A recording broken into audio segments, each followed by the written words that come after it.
Aujourd'hui, je suis guidé à vous parler de la colère.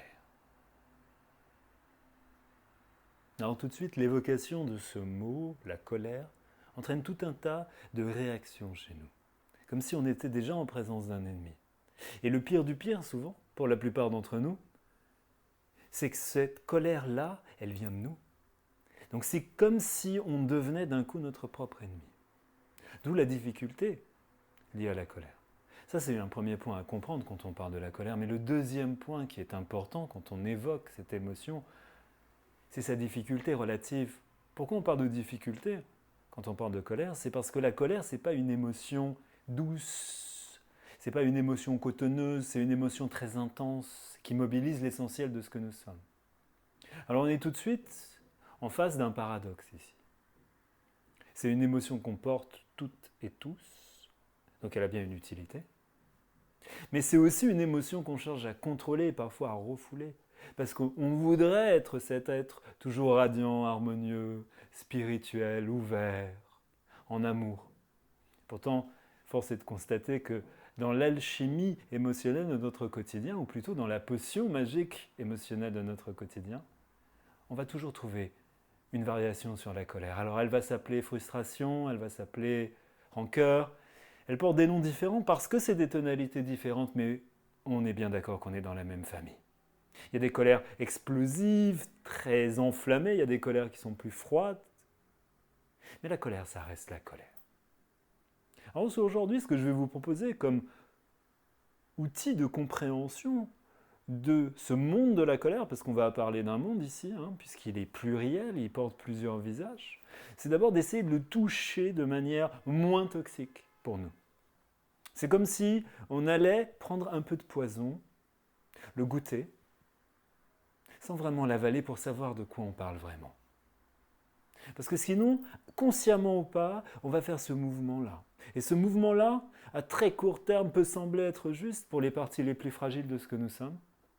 Mais à moyen et à long terme, ce genre de stratégie, ça s'appelle un refoulement. Et là, la psychanalyse ne s'y est pas trompée. Mettre dans vos cavernes, sous pression, ce que vous ne voulez pas voir jaillir, c'est le meilleur moyen un jour ou l'autre de n'être la victime plus ou moins consciente.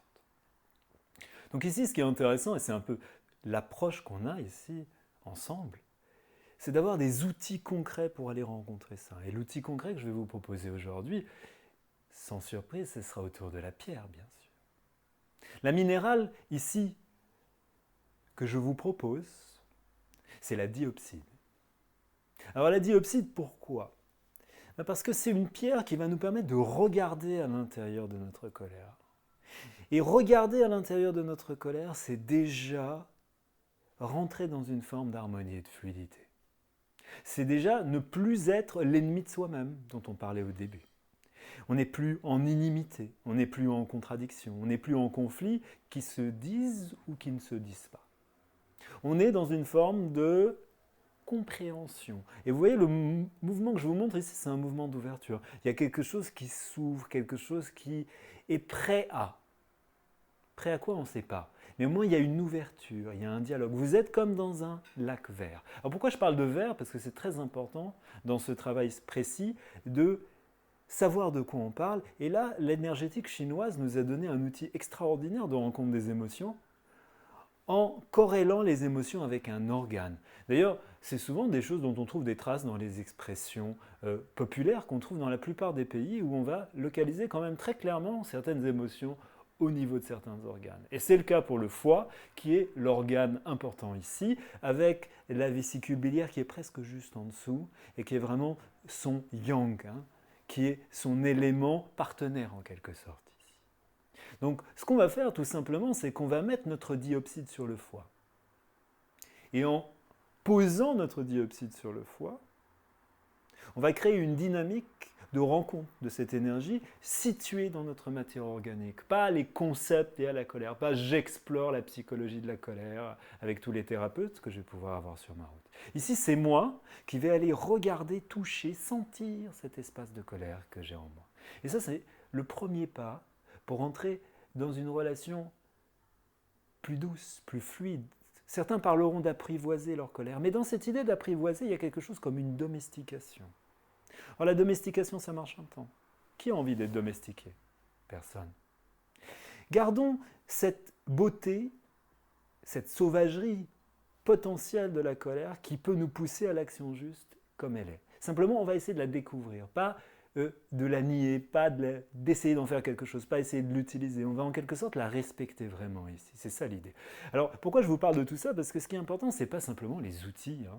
On a tendance à perdre de vue quand on utilise quelque chose, que c'est l'intention qui est importante. Donc, ce que vous allez faire, c'est que vous allez mettre votre diopside à l'intérieur de votre paume gauche, que vous allez recouvrir avec votre main droite. Ensuite, vous allez mettre ici, comme je vous le montre, au niveau du troisième œil, qui va générer cette intention, une intention de découverte et de respect de votre colère. Alors faites des phrases qui vous ressemblent, qui parlent votre monde, mais le respect et la découverte sont des dimensions importantes. Ne demandez pas plus, ne rentrez pas dans un parchemin d'exigence à l'entrée de votre découverte de la colère, laissez-vous guider. Vous verrez que ça pourra évoluer, mais gardez cette idée en tête de garder des mots simples, pour aller vers des explorations qui, elles, peuvent être très complexes et très intéressantes à vivre. Donc ici, vous répéterez 3 fois, en ayant mis la pierre comme je vous l'ai montré. Vous répétez 3 fois, alors c'est bien de le répéter à haute voix pour être bien mobilisé. Ensuite, vous gardez ce paquet que vous posez délicatement sur votre foie et vous relâchez. Alors là, je vous recommande de faire une méditation assise. Vous pouvez par exemple ici, dans cet espace-là, mettre un coussin pour votre confort, pour pas que vous portiez. Mais ce qui est bien, c'est aussi de se recourber. Souvent, on a cette idée de la méditation un peu stéréotypée, je suis aligné, je suis un méditant. Non, rentrez dans votre matière organique. Allez rencontrer votre foi. Donc vous faites ça, vous posez, et vous pouvez vous courber, vous pouvez vous mettre dans un canapé confortable, vous fermez les yeux. Mon conseil ici, ce sera de mettre des sonorités qui vont vous rappeler le monde du bois, puisqu'en fait, en énergétique chinoise, on est dans le bois. Alors soyez dans votre bois personnel.